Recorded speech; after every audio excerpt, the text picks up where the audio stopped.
ప్రజాప్రతినిధి న్యూస్ కి స్వాగతం. డాక్టర్ బిఆర్ అంబేద్కర్ కోనసీమ జిల్లా కొత్తపేట ప్రభుత్వం ఎంతో ప్రతిష్టాత్మకంగా పేద ప్రజలకు ఉచిత ఇసుక పథకం ప్రవేశపెట్టి 10 రోజులు కాకముందే ఆ పథకం పక్కదారి పడుతుందని కొత్తపేట మాజీ శాసనసభ్యులు చీర్ల జగ్గిరెడ్డి విమర్శించారు. మంగళవారం రావులపాలెం వైసీపీ కార్యాలయంలో స్థానిక విలేకరుల సమావేశంలో ఆయన మాట్లాడుతూ గత ప్రభుత్వం రావులపాలెంని పెద్ద ఎత్తున ఇసుక మాఫియా చేస్తున్నారని తమపై లేనిపోని ఆరోపణ చేసిందని తెలిపారు. అయితే ఉచిత పథకం ప్రవేశపెట్టి 10 రోజులు కాకముందే ఇసుక మాఫియా రావులపాలెంలో రెచ్చిపోతుందని ఆయన విమర్శించారు.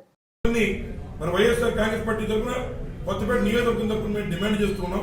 మీరు day to time Jaganmohan Reddy గారు మీరు మాట్లాడే ముందు ఆయన మీరు ఒకటంటే మిమ్మల్ని 3 ఏళ్ళు చూపిస్తున్నాయి.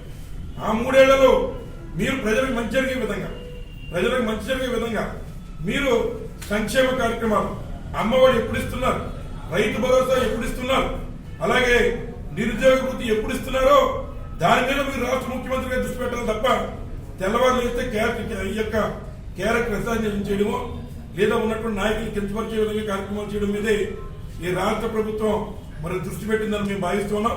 కేవలం డైవర్షన్ పాలిటిక్స్ అంటే ప్రజల యొక్క దృష్టిని మరల్చడానికి వారికి ధాన్యం డబ్బు జమ చేసేటువంటి శక్తి లేనటువంటి ప్రభుత్వం, దాని మీద దృష్టి పెట్టలేనటువంటి ప్రభుత్వం, సంక్షేమ కార్యక్రమాలు అందించలేనటువంటి ఈ ప్రభుత్వం కేవలం డైవర్షన్ పాలిటిక్స్ తో ఇవాళ క్యారెక్టర్ అసాసినేషన్ కార్యక్రమాలు చేస్తూ మరి ప్రజలకు ఎలా ఉన్న లబ్ధి రాకుండా మరిన్నిసార్లు మన ఎన్నికల మోసం చేశారు, మళ్ళీ వారిని మోసం చేస్తున్నారు.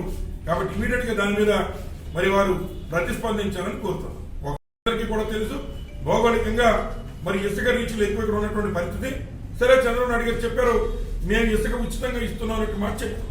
మరి ఇసుక ఉచితంగా ఇచ్చేటువంటి వారు మరి ఏదైతే చెప్తున్నారో అది వారు గదుల్లో కూర్చొని చెప్పేటువంటి మాట. ఇక్కడ కొత్తపేట నియోజకవర్గంలో జరిగేటువంటి విషయాలు మరి మీకే తెలుసు. ఇవాళ కూటమిలో ఉన్నటువంటి వారు మరి ముఖ్యంగా ఇసుకలో ఉన్న ఇసుకని అడ్డంగా దోచుకు తినేస్తున్నారని చెప్పి సందర్భంగా మనం చేస్తున్నాం. గతంలో మరి సెల్ఫీలు తీసుకున్నటువంటి చంద్రబాబు నాయుడు గారు మరి అలాగే సత్యానందరావు గారు మరి ఇవాళ వచ్చి సెల్ఫీలు తీసుకోవాలని నేను కోరుతున్నా. ఎందుకంటే మరి ఉదాహరణకి తెలియజేస్తే ఏదైతే మల్లాయిగూడ దగ్గర ఉన్నటువంటి మరి స్టాక్ పాయింట్ ఉందో ఆ స్టాక్ పాయింట్ లో ఇప్పుడు మీరు వెళ్ళి చూడండి. మరి ఏదైతే లారీలకి మరి ఉన్నటువంటి 300 రూపాయలు లోకల్ లారీలకి బయట వాటికి 500 రూపాయలు మరి కేవలం తెలుగుదేశం పార్టీలో ఉన్నటువంటి వారిని కొంతమంది బ్రోకర్లు అక్కడ పెట్టి వసూలు చేసే కార్యక్రమం చేస్తున్నారని చెప్పి మనం చేస్తున్నాం. రెండోది ఏదైతే కూరేటి వారి చెరువు దగ్గర మరి ఇంకొక స్టాక్ పాయింట్ ఉంది. ఆ స్టాక్ పాయింట్ లో మాత్రం కేవలం కొన్ని లారీలు మాత్రమే ఏదైతే అమరావతి లేదా విశాఖపట్నం ప్రభుత్వ వర్కులకు మేము పంపిస్తున్నాం అనేటువంటి మాట చెప్పి ఒక్క ట్రాక్టర్ కానీ ఈ కొత్తపేట నియోజకవర్గం ఉన్నటువంటి ఈ సామాన్యులు ఎవరికి కూడా అక్కడ ఇసుక అందివ్వకుండా అక్కడ లారీకి వచ్చి 10,000 రూపాయలు వసూలు చేసిన తర్వాత మాత్రమే స్టాక్ యార్డ్లోకి పంపించే కార్యక్రమం చేస్తున్నాం. మరి గతంలో స్టేట్మెంట్లు ఇచ్చి ఓదరగొట్టి ఏదైతే ఆ రోజు మరి యొక్క వరద సమయాల్లోని ఈ రోజు ఇసుక అందుబాటులో ఉన్నటువంటి ఇటువంటి వర్షాకాల సమయాల్లో ఆ స్టాక్ ని మరి అప్పుడు ప్రభుత్వం మరి జేపీ సంస్థ ద్వారా ఇతర సంస్థల ద్వారా పెడితే దాన్ని కూడా మా మీద వక్రీకరించి మాట్లాడిన మీరు ఇవాళ కొత్తపేట నియోజకవర్గంలో ఉన్నటువంటి సామాన్యులు మరి పూరేటి వారి చెరువు దగ్గర ఉన్నటువంటి మరి స్టాక్ యార్డ్ పాయింట్ దగ్గరికి ఎందుకు మీరు రానివ్వట్లేదు? ఈ కొత్తపేట నియోజకవర్గంలో ఉన్నటువంటి వారిని అందరూ మీరు ఇసుక పట్టుకెళ్లకుండా వెలివేశారా అని చెప్పి సందర్భంగా అడుగుతున్న కలెక్టర్ గారు ఇచ్చినటువంటి డిఎల్సీ కమిటీలో మరి చాలా చక్కటి నిర్ణయాలు వారు తీసుకున్నారు. ఎవరైనా first come first serve basis మీద ఎవరు వచ్చినా దాన్ని లోపలే పంపించి 245 రూపాయల టన్నుకి వసూలు చేసి మరి వారికి ఇసుక మేము ఇస్తాం అనేటువంటి మాట మరి జిల్లా కలెక్టర్ గారు చెప్పారు.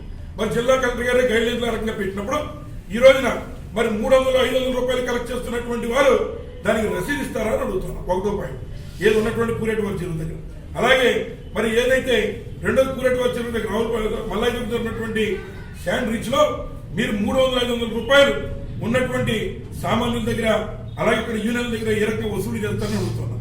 రెండో పాయింట్ ఏదైతే రావులపాడు మరి పూరేటి వారి చెరువు దగ్గర ఉన్నటువంటి స్టాక్ ని కేవలం అది తెలుగుదేశం పార్టీ లేదా కూటమి నాయకులకి మరి వారు దాన్ని మొత్తం తీసుకుని వారి సొంత ఆఫీసుల్లో ఉన్న అక్కడ బ్రోకర్లుగా పెట్టి అక్కడ ఎవరు కూడా కొత్త నియోజకవర్గం ఎవరు కూడా దాని దరిదాపులకు రావడానికి వీల్లేదని మొత్తం కూడా మార్కెట్ వరల్డ్ అంటే ఇక్కడి నుంచి విశాఖపట్నం ఇసుకను తరలించే కార్యక్రమం అలాగే అమరావతి పేరు చెప్పి మరి విజయవాడ పంపిస్తున్నాం ఇది గవర్నమెంట్ అనేటువంటి మాట చెబుతూ అక్కడ ఎవరికి మరి ఇసుక ఇవ్వకుండా మరి బయట 10,000 రూపాయలు కట్టిన బండిని మాత్రమే లోపల పంపించే కార్యక్రమం చేస్తున్నారు.